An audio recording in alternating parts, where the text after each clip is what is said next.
Saat Xing Zhou mengajari Aning menembak, Aning mual dan muntah. Ternyata Aning hamil. Awalnya yang pura-pura ternyata hamil beneran. Film ini menceritakan tentang misi balas dendam namun terjebak kisah romansa. Yang Aning berusaha keras masuk dalam kehidupan Xing Zhou untuk memuluskan aksinya.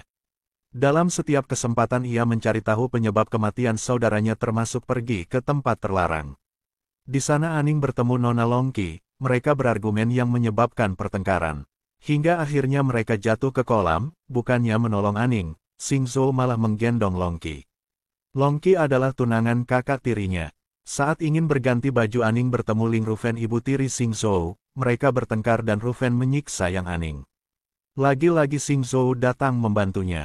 Suasana makin memanas, Xing Zhou yang tak kuasa menahan emosi menembakkan pistol ke hadapan ibu tirinya. Ayah Xing Zhou pun datang, Aning dengan trik licik dan bermain kata ia mengaku bersalah agar dibela oleh Xing Zhou. Dengan tipu muslihatnya Aning pun mengatakan jika ia hamil. Pernikahan pun akan digelar tetapi Xing Zhou tiba-tiba pergi begitu saja meninggalkan Yang Aning karena mendengar Lu Yongqi sahabat kecilnya ingin bunuh diri. Aning ditinggalkan begitu saja hingga petang, datanglah Liang Rufen dengan trik liciknya. Aning pun kehujanan, ia hampir pingsan kedinginan. Xing Zhou pun datang dan pernikahan diberlangsungkan bersama kakaknya Lu Mingting. Keesokan harinya Aning memainkan trik licik lagi untuk membalas dendam kepada Rufen. Ia berpura-pura tersakiti agar ayah Xing Zhou membelanya. Rufen pun dihukum karena dianggap tidak becus memimpin rumah tangga. Kebencian Rufen semakin menjadi, ia membuat siasat untuk menyakiti Aning. Beruntung Lu Mingting menyelamatkannya. Aning pun meminta Xing Zhou mengajari cara menembak untuk menjaga diri.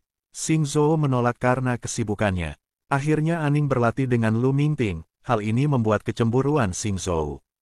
Wibawa Xing Zhou lama-lama membuat Aning sedikit luluh tapi dia ingat tujuan awal adalah mencari tahu kebenaran pembunuh kakaknya.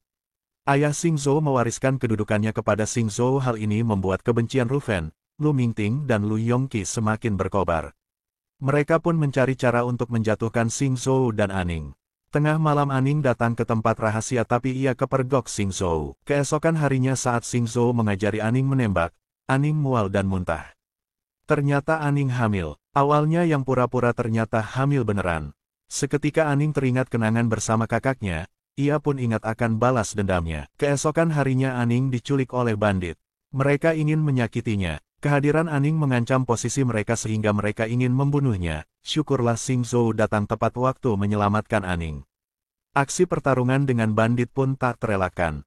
Hingga akhirnya Aning pingsan karena ketakutan. Penyakit ayahnya semakin parah. Ayah Xing Zhou menjelaskan jika dia bukan pembunuh ibunya. Pembicaraan tersebut terdengar oleh Liang Rufen sehingga dia ingin menjebak Xing Zhou sebagai pembunuh ayahnya. Xing Zhou ditangkap. Aning pun terus mencari informasi tentang kematian kakaknya. Ia curiga dengan Malihai karena bentuk cincinnya sama dengan bekas luka di tubuh kakaknya. Aning mencari bukti untuk membebaskan Xing Zhou. Ia pun menantang Rufen untuk minum obat. Usahanya pun gagal. Ia menyadari pasukan militer berada di tangan Malihai. Tapi Aning tidak menyerah begitu saja. Ia selalu mengikuti Rufen dan menemukan racun yang telah disembunyikan. Ajudan Xing Zhou dan Aning berhasil mengungkap kebenaran disaksikan oleh komandan besar. Rufen pun dipenjara. Disitulah ia menemukan kebenaran kedua yaitu siapa pembunuh ibunya. Aning yang mencoba mencari tahu pembunuh kakaknya. Informasi yang ia dapat simpang siur. Ia pun berpikiran menggugurkan kandungnya. Obrolan Aning dan Yumei terdengar Xing Zhou. Ia kecewa dengan Aning. Saat Xing Zhou merebus obat, Lu Yongqi memasukkan obat penggugur kandungan. Xing Zhou tak menyadari hingga akhirnya Aning keguguran. Xing Zhou sangat marah jika akhirnya Aning tega menggugurkan kandungannya. Xing Zhou mencari tahu latar belakang Aning dan ia menyadari Aning mendekat ke dirinya hanya karena kakak seniornya. Cinta, kecewa dan marah menjadi satu. Xing Zhou tak tahu harus berbuat apa, begitu juga Aning yang tak tahu mengapa ia keguguran. Perselisihan pun terjadi di antara mereka. Kedua tersakiti dengan kesalahpahaman. Xing Zhou terganggu dengan kecemasan dan dibayangi ketakutan. Yongqi memanfaatkan keadaan dengan mengadu domba keduanya. Yongqi meracuni Aning agar tidak bisa bernyanyi lagi. Keadaan semakin memanas di antara keduanya. Aning pun berencana kabur dari rumah Xing Zhou. Hal itu terdengar di telinga Xing Zhou. Akhirnya Xing Zhou merelakan Aning pergi dari rumahnya. Sementara Xing Zhou sering berhalusinasi, pikirannya terganggu, sering memanggil semua orang dengan begonia, menangisi bantal bayi, hingga muntah darah. Ia pun memeriksakan kepada dokter. Dokter itu mengatakan semua itu efek dari rokok yang mengandung opium. Xing Zhou kaget kenapa ada opium di dalam rokoknya. Berita ini menyebar di kalangan masyarakat dan terdengar Aning. Aning merasa sedih, ia pun bertekad membantu Xing Zhou berhenti dari opium. Setelah dengan perjuangan yang panjang, Xing Zhou pun sembuh dari kecanduannya. Saat keadaan kembali membaik, saat Aning tak sengaja masuk ruang Xing Zhou, ia melihat cincin berbentuk melati persis seperti luka yang ditinggalkan di tubuh kakaknya.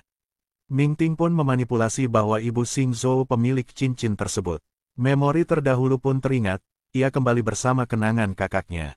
Aning menangis sejadi-jadinya. Saat Xing Zhou datang ke Aning, Aning telah memendam kemarahan. Percekcokan pun terjadi, emosi pun meledak. Aning melukai Xing Zhou. Peristiwa ini menjadikan Aning syok berat dengan keadaan itu. Ia pun kehilangan ingatan. Konspirasi pun terbongkar dengan sendirinya. Mingting yang lumpuh hanyalah pura-pura. Kematian ayahnya pun campur tangannya, bahkan opium dilakukan oleh Mingting. Mingting mengakui perbuatannya di depan Xing Zhou, penyerangan terhadap Xing Zhou pun dilakukan terang-terangan. Akal busuk terungkap, Xing Zhou pun melarikan diri demi kesehatannya. Aning mendekati Mingting untuk mencari kebenaran, ia sengaja pura-pura gila. Saat ia bermain opera dengan Mingting, Mingting mengungkapkan jika ia pembunuh kakaknya, Aning pun ingin membunuhnya tetapi gagal. Penyamarannya terungkap. Mingting menjadikannya Aning sebagai umpan untuk menarik Xing Zhou. Akhirnya Xing Zhou datang ke tempat Mingting, adu tembak pun terjadi. Saat Mingting ingin menembak Xing Zhou, Aning lebih dulu menembaknya. Di akhir cerita Mingting berusaha menembak Xing Zhou tetapi Yongqi menyelamatkannya, ia pun tertembak dan meninggal. Cerita berakhir di sini dulu ya. Cinta bisa membuat orang kuat juga bisa membuat orang kehilangan segala. Sampai jumpa di video selanjutnya, jangan lupa subscribe.